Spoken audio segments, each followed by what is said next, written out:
So my spiritual reading for this morning comes from a book written by, it's actually a Franciscan sister. Her name is Ilia Delio. She spoke at the conference that I was at last January, thanks to all of you.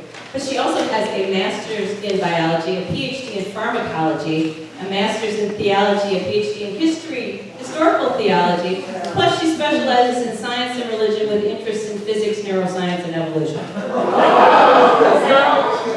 Oh, sister. She's quite the little, just feisty thing. She was awesome. Anyways, this is called The Hours of the Universe. We know the Christian message is a set of instructions, but do we know it as a new way of life? Its basic message is simple. God is doing new things through us. We are the new creation in process. Hence, the most unchristian position we can assume is to block the new creation from taking place. And that is exactly where the institutional church finds itself today. Internally divided and defending itself against the cultural winds of change. The marginalization of religion from culture, the opposition of religion to evolution, and the reduction of religion to privatized forms of spirituality have left the world stripped of God, bereft of meaning and purpose. It's a world gone blind, turned inward, satiated with things, and unconscious of its fundamental interdependency. Nothing really binds us together. And we find ourselves in a world of fear and resistance. We are skeptical of any new reality because we fear that rearranging our lives will disrupt the comfortable niches we have come to inhabit. We have a condition of chronic low-level depression driven by fear and distrust. And yet there's also a deep dimension of our lives that wants to transcend this trap of isolation and fear. Only if we believe in a new power in our midst can we let go of the old reins of control and allow the Spirit to draw us toward a new future.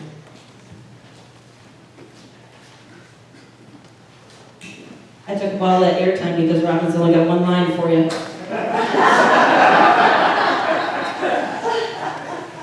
Well, that's a very important line. It's from Galatians chapter 6, verse 15. It means nothing whether one bothers with the externals of religion or not. All that matters is that one is created anew.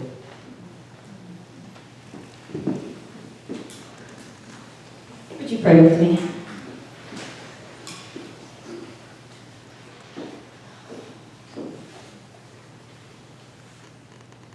Ground of our being. We are sustained and supported, held and blessed, comforted and enlivened by the presence that fills each and every one of us and all creation. Let us remember this morning our interconnectedness with spirit and with all. May the words of my mouth and the meditations of each of our hearts be filled with your wisdom and your insight. Amen.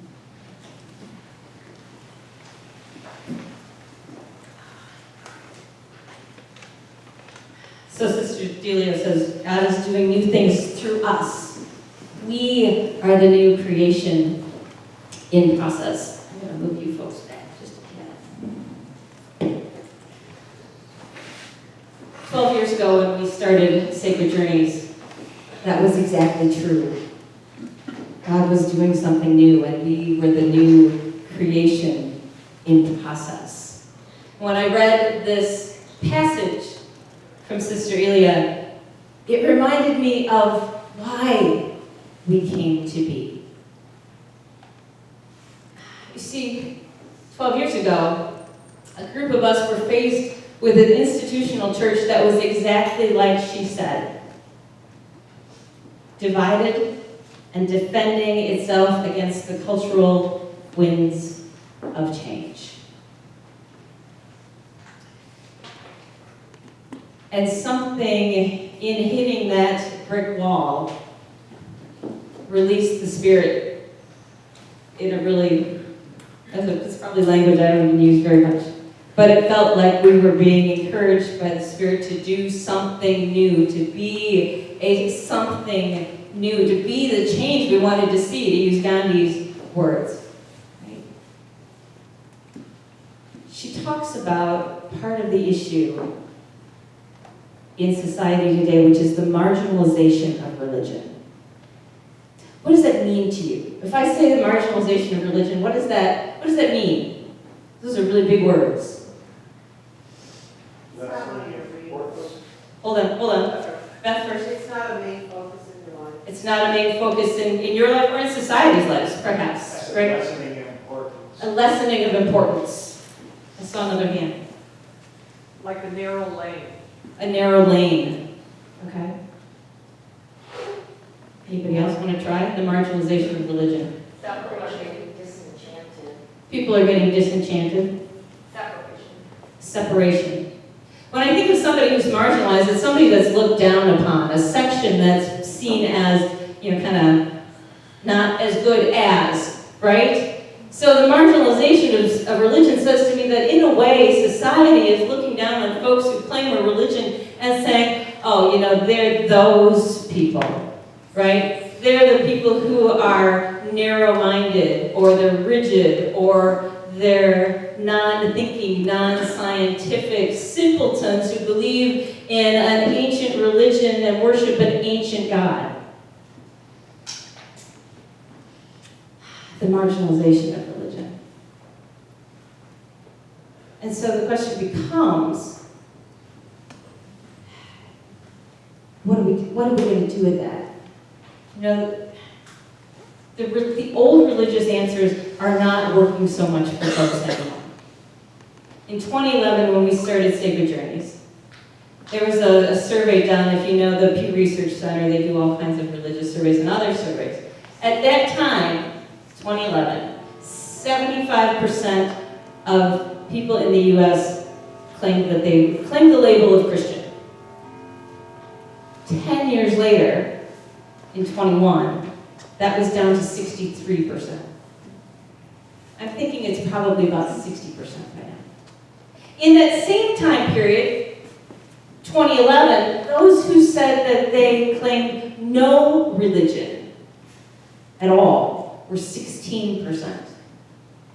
10 years later, in 21, they were 29%. Today we're looking at probably a third of folks in the U.S. who claim no religion. If this trend continues, and I see no reason why it won't, if not increase, 10 years from now, less than 50% of people in the U.S. will claim to be Christian. And about 42% will have no religion at all. The other interesting stat, and there were lots of them from the 2021 survey, is that only about 25% of Christians actually attend a weekly service. If you take 25% of 60%, you're looking at maybe 15% of the U.S. who actually attend church every week. So for you all who do that, you are the exception rather than the rule these days. Interestingly enough, the flip side of that is that what I keep hearing over and over again is that it's not that people are losing their sense of spirituality, because they're not. They're just not finding it in the institutional church anymore. Our human need to fill the existential void, if you will, that exists in us, this emptiness, this need to feel connected to something more, still exists.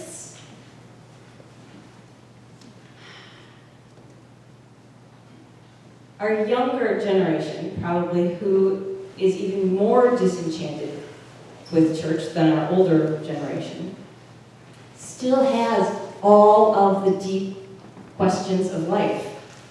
What is my purpose? Why am I here? What happens after we die? What does it mean to be a good person? How do I love? How do I receive love? What is love?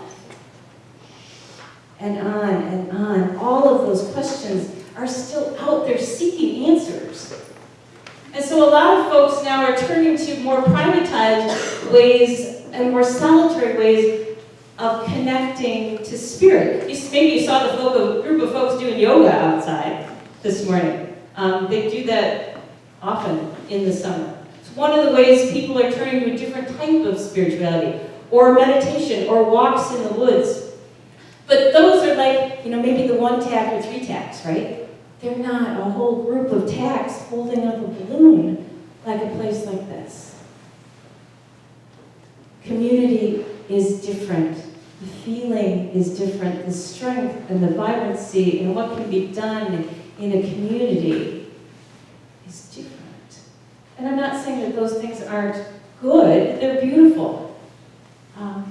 But something gets lost when we don't have places like this to answer some of those deep questions and to be able to ask some of those deep questions and be in conversation with one another. So, when we did some visioning a couple of weeks ago, we had 35 folks who broke up into 5 different sections. Everybody was invited, but we had 35 who were able to attend, and I went to all of them. The first question we asked, given everything we've just said about Christianity, was, how important is being a Christian to you? Do you call yourself a Christian, and how important is it to you? And our group ran the spectrum, right? We had probably 2 or 3 people who immediately said, well, absolutely I'm a Christian, and absolutely it's important to me. And then we had a few folks on the other end, 2 or 3 folks who were, yeah, no, don't call myself a Christian, don't want to be called a Christian, and could Secret Journeys please drop that label, because I really don't like it at all. And then we had all these folks in between. A lot of them were just conflicted about what it means to be Christian right now. A lot of whom said, sure, I'll use the label, but I'm going to qualify it when I use it. I'm not a fundamentalist evangelical Christian. Jesus is my teacher, my mentor, my model, and being Christian grounds me. It focuses me. It gives me a direction.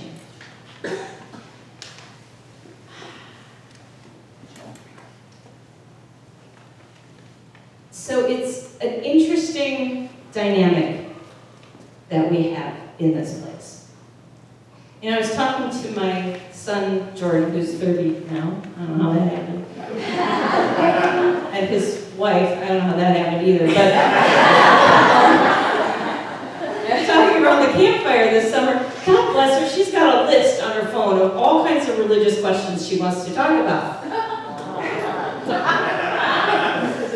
And they're not the easy ones either. So we get started going down this list, and we're having a great conversation. And at one point, some of it was the struggle with institutionalized Christianity. And my son looked at me at one point and he said, we'll take your Christ, but we don't want your Christianity. And I think that pretty succinctly sums it all up.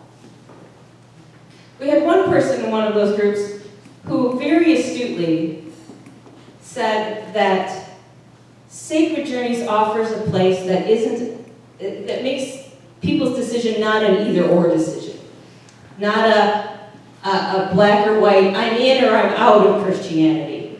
That we offer a different niche of people who want to say, we're still Christian, we still like Jesus and the stories, it still means something to us, it's a good path to follow. We'll take your Christ, but we don't want your Christianity. Perhaps that's the narrow niche that we fill, and more conversations to be had. But it's nice to be a place for those who don't fit anywhere else. Part of the challenge has been that there is no model for being a place for misfit toys, right?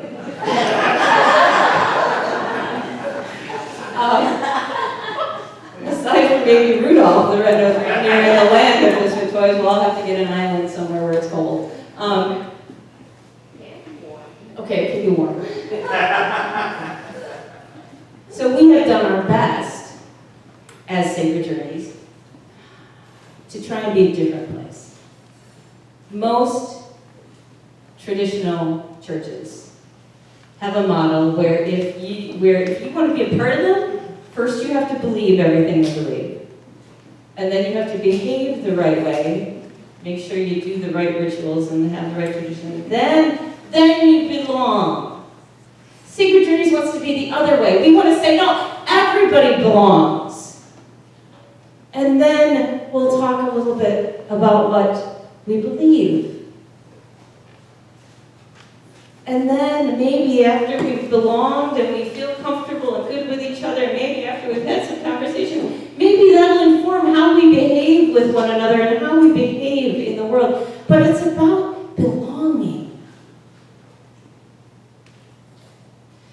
Sacred Journeys has also tried to differentiate ourselves by being a progressive Christian. So that was the second question in the visioning, was what does it mean to be a progressive Christian?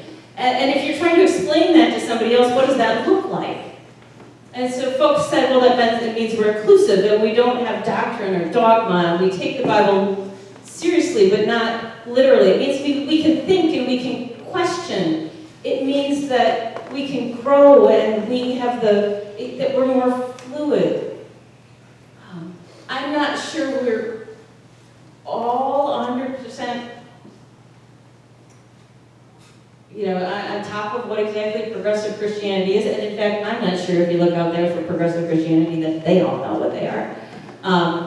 So again, no model for the land of misfit toys. And I'm thinking that we need a little more sermoning on progressive Christianity, so let me know if that makes sense. But let me pull in the amazing one line that Robin read to you this morning from Paul's letter to the Galatians, which basically said, all of those trappings of religion do not matter. The externals do not matter. What matters is that we're all being created anew. So the background to that, in 1 minute, is that Paul was speaking to the churches in Galatia. Now, he'd gone around, he'd set up little house churches. A lot of them were not Jewish, right? This is maybe, 10, 12 years after Jesus died. We're really early on in this Jesus movement. And he's just collecting people. Come hear what I have to say. Come, listen to this amazing guy and what he taught and who he was. And he pulled people together. And it didn't matter if they were Jewish or they were Gentiles. And he said, you don't have to be circumcised. You don't have to follow food laws. You don't have to follow 613 laws that Jesus did, that the Jews did. Well, Jesus didn't do that. But he said, just come and be created anew.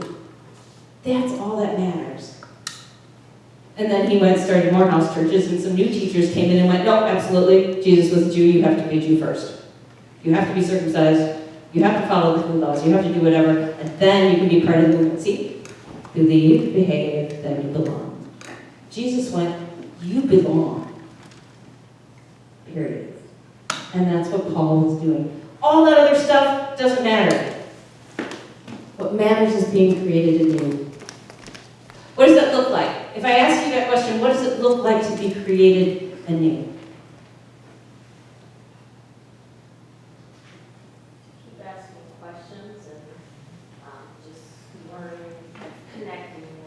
To keep asking questions, to keep learning, to keep growing, to keep deepening in our understanding of ourselves and of God and of our relationship to others in the world. Continuing to evolve. Put aside habits and rituals. Be open to change. Okay, to put aside habits and rituals that don't serve us. Can I throw that out there? If you want them, if you love it, go for it. Well, I heard something else. Pat? Be open to change. To be open to change. Forward thinking. Forward thinking. Ron? Open-minded, which is another word for it. Open-minded. Room for doubt. Room for doubt. All of those things. To be created anew. To say it matters that we continue to learn and grow. It matters that we accept others and where they are. It matters that we're curious about what everybody thinks so that we can learn from it. All of that matters. It matters that we try to be better human beings, to love better, God, ourselves, and neighbor. All of that matters, not the other trappings. That doesn't matter. So, I have no idea where I am at this point. I'm at Sacred Journey.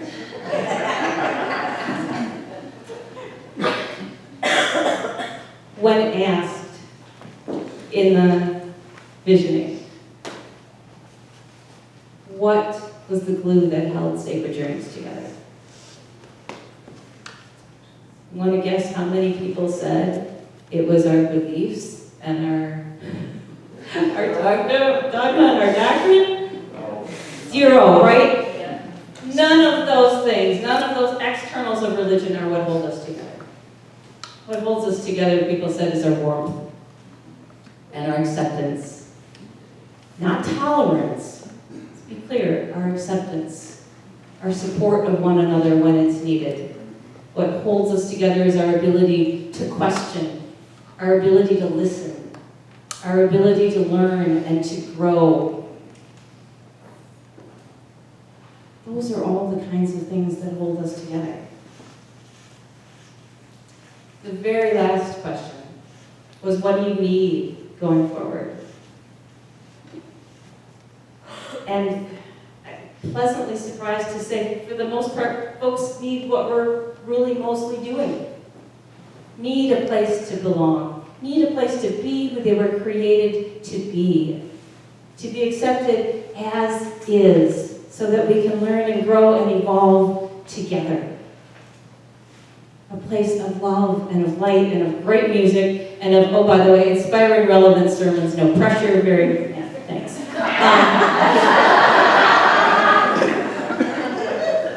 All of these things. So, in a society that is terribly suspect right now of religion, we need to figure out how to continue being a radical place of belonging and how to do it well. And if I pull in the choir song just a little bit, 12 years ago, we created a spiritual community that we weren't sure anybody was ever going to attend, or whether it would last past the first month, whether it would be of interest to anyone, but we built it anyway. And now, in the face of a society that wants to marginalize religion, in the face of institutional churches that are divided and defending against social change, that don't want to evolve, we have a narrow niche that's not always an easy path to walk, or a clear path, or a prescribed path. But we're going to walk it anyway. And we're going to do the best darn job we can at it. Amen.